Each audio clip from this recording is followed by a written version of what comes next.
अकबर के भव्य दरबार में उस सुबह कुछ अलग ही हलचल थी। दरबारी एक दूसरे से फुसफुसा रहे थे, सैनिक इधर उधर दौड़ रहे थे और राजमहल का माहौल थोड़ा अजीब तरह का था। कारण था एक अनोखी चोरी। मगर यह चोरी इंसानों की नहीं, दो कार्टून जानवर चोरों की थी।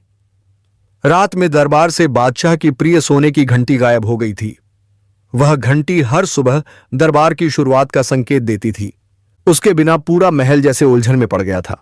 अकबर गुस्से में बोले, यह कैसी ढीली चौकसी है, कौन इतनी हिम्मत कर सकता है? सैनिकों ने भारी कदमों से जवाब दिया, हाँ पनाह, हमें दरबार में जानवरों के छोटे छोटे पैरों के निशान मिले हैं। लगता है कोई इंसान नहीं, जानवर चोर हैं। यह सुनकर पूरा दरबार हंस पड़ा, पर अकबर की भौहें तन गईं। तभी दरबार में हल्की मुस्कान लिए बीरबल दाखिल हुए। उन्होंने पैरों के निशान देखे और तुरंत बोला, जहां पनाह, यह काम किसी आम जानवर का नहीं है। ये दो कार्टून चोर हैं और ये पहली बार चोरी नहीं कर रहे। कार्टून चोर?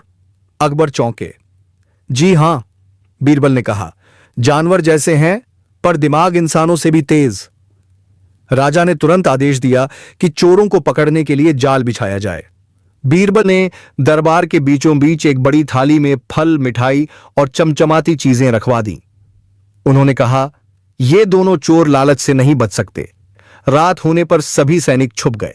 अचानक खिड़की से दो मजेदार परछाइयां अंदर कूदी। एक थी लोमड़ी चोरनी चंपा और दूसरा था बंदर चोर टमटम। दोनों कार्टून जैसे गोल मटोल रंग बिरंगे कपड़ों में आते ही थाली पर टूट पड़े। चंपा ने चमकती हुई चीज उठाई। अरे टमटम, ये तो सोने से भी ज्यादा चमकदार है। टमटम बोला, अरे मूर्ख, ये घंटी का ढक्कन है।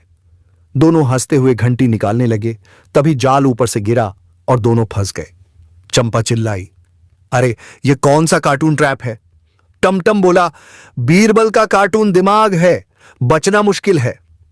सुबह दरबार में दोनों को लाया गया। अकबर उनकी सूरत देखकर हंसी रोक नहीं पाए।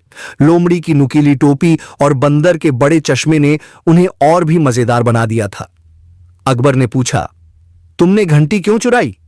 चंपा बोली, जहांपनाह, हम कार्टून जंगल में रहते हैं, हमें सोने की आवाज बहुत पसंद आती है, सोचा घंटी बजाकर मस्ती करेंगे। टमटम बोला, और दरबार के पकवानों की खुशबू ने हमें रोक ही नहीं पाया। पूरा दरबार हंसी से गूंज उठा। अकबर ने हंसते हुए कहा, सजा के बजाय तुम दोनों दरबार के जोकर बनोगे, लेकिन चोरी कभी नहीं करोगे।